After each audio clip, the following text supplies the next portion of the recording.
Alors bonjour à tous, on va laisser un peu peut-être les gens se connecter ou bien, justement, là, un live qui part directement comme ça, on laisse un peu de temps. Alors, je me présente, Simon-Pierre Poirier, directeur au développement des affaires pour Pro Immobilier et Hypothèque. Alors, comme prévu, le vendredi matin, je dirais, on dit 9h30, là, bien évidemment, des fois, j'ai des rendez-vous et tout ça, donc on peut dire entre 9h30 et 10h maximum, il va y avoir un live. Aujourd'hui, le sujet qu'on avait annoncé, c'est la préqualification hypothécaire, hein. On veut savoir à quoi ça sert pour les consommateurs et est-ce que c'est vraiment nécessaire et est-ce que c'est très important. Bien évidemment, pour rentrer directement dans le sujet, on peut s'entendre que c'est super important une préqualification hypothécaire. Pourquoi? Directement pour le point de vue de l'acheteur. Soi-même, quand on veut commencer à chercher pour une propriété, on veut savoir si on est capable de se qualifier pour une maison, hein. Il n'y a rien de plus plate de penser qu'avec nos salaires, peut-être en tant que couple ou quand on achète avec une deuxième personne, de dire, moi, facilement, je suis capable de me permettre une maison jusqu'à, exemple, 300 000. Puis là, finalement, on prend un courtier hypothécaire et puis il se rend compte que, bon, vous avez plus de dettes que prévu. Au niveau des ratios d'endettement, on se rend compte que 300 000, ça ne sera pas possible. On tombe à 250 000. Donc là, ça permet de réajuster le tir, de se dire, ben là, on va arrêter de chercher pour des maisons à 300 000. On ne passera pas au financement. On va se rabattre sur une maison qui est plus autour de 250 000 qu'on va pouvoir se permettre et qu'on est certain de passer au financement. Donc ça, bien évidemment, au point de vue de l'acheteur, c'est très important. La deuxième chose aussi, c'est pouvoir budgéter tout simplement, hein. Son budget est très important.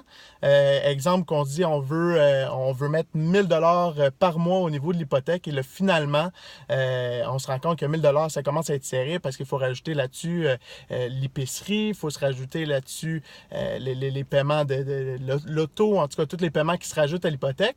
Alors là, on veut se budgéter, on veut être capable de dire quel montant qu'on veut mettre que pour l'hypothèque et par la suite, il y aura les autres dépenses. Donc là, ça permet bien évidemment, avec les préqualifications, de se donner vraiment le montant avec le taux d'intérêt qu'on va avoir. Alors, ça peut être très intéressant pour ça aussi.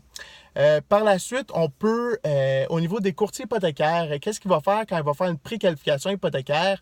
C'est qu'il va vous geler un taux qu'on appelle sur le marché. Donc, pendant, ça peut être exemple 90 jours, 120 jours, il peut vous geler un taux hypothécaire. Donc, même si ça vous prend, exemple, 2 ou 3 mois à trouver votre propriété, bien, quand la préqualification elle a été faite au début, eh bien là, ça veut dire que si, exemple, on parle pour parler, il vous a eu 3,50, bien, le taux va rester à 3,50 quand il va faire votre dossier hypothécaire. Donc, même si c'est 3 mois plus tard, le même taux va rester tel quel. Donc, ça peut être très intéressant pour ça aussi. Maintenant, parlons au niveau du vendeur. Je vous mets dans un contexte. Vous êtes un acheteur sur le marché, vous trouvez la maison de vos rêves, vous voulez faire une promesse d'achat. Si c'est la maison de vos rêves, bien évidemment, ça se peut très bien qu'il y ait un autre acheteur qui, lui aussi, s'intéresse à la propriété et lui aussi décide de faire une promesse d'achat. Qu'est-ce qui arrive dans ce temps-là? C'est qu'on appelle ça en fait une promesse d'achat multiple ou des promesses d'achat multiples sur la même propriété. Donc, il peut y avoir 2, 3, il peut y avoir jusqu'à 10 promesses d'achat sur la même propriété. Qu'est-ce qui arrive dans ce temps-là? C'est que le vendeur a une décision à prendre, bien évidemment, en fonction du prix et des conditions, il doit prendre la meilleure promesse d'achat possible. Et ça, c'est bien évidemment son courtier vendeur, donc le courtier du vendeur qui va aider à démêler toutes les promesses d'achat. Mais un gros point qui peut être intéressant là-dessus, ça peut être évidemment la préqualification hypothécaire. Parce que même si on donne le prix demandé ou même au-dessus du prix demandé, on s'entend que si on ne sait pas si le client acheteur va passer au financement, en réalité, le prix qu'il va recevoir, c'est zéro. Parce que s'il ne passe pas au financement, bien évidemment, il ne peut pas acheter la propriété. Alors, du point de vue du vendeur aussi, c'est très important de dire qu'on veut des acheteurs préqualifiés. Et là, je donne un petit truc peut-être au niveau des courtiers qui, dépendamment comment vous utilisez la lettre de préqualification de vos acheteurs. Est-ce que vous la présentez directement quand vous faites une présentation d'offre d'achat? Est-ce que vous la présentez directement au courtier inscripteur et au vendeur avec toutes les informations? Bien évidemment, on ne laisse pas de copie, mais on peut la montrer. Moi, qu'est-ce que je fais personnellement, et je vous invite peut-être à adopter la même technique, c'est que je vais dire au courtier inscripteur et au vendeur, je vais dire, je peux montrer la lettre de préqualification.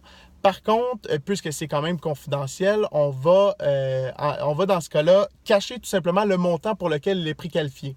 Et puis là, si le vendeur est dit « Ouais, ben là, je ne sais pas s'il peut acheter ma propriété », on va s'entendre que je ne m'amuserai pas à présenter des promesses d'achat de mes clients si je sais qu'ils ne seront pas capables de passer au financement. Donc, évidemment, il va passer au financement, mais le montant de financement total va rester confidentiel à ce moment-là.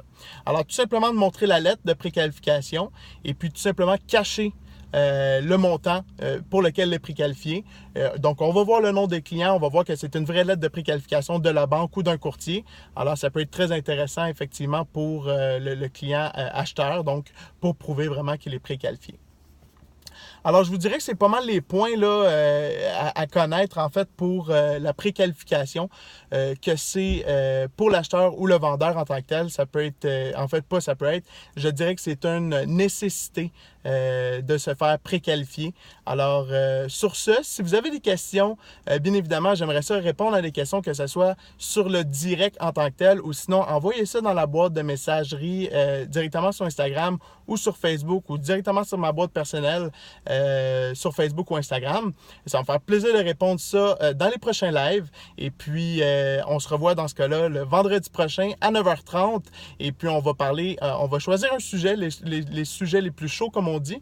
Alors, dès que vous avez une petite question, n'hésitez pas à nous écrire et ça va me faire plaisir d'y répondre. Bonne journée à tous.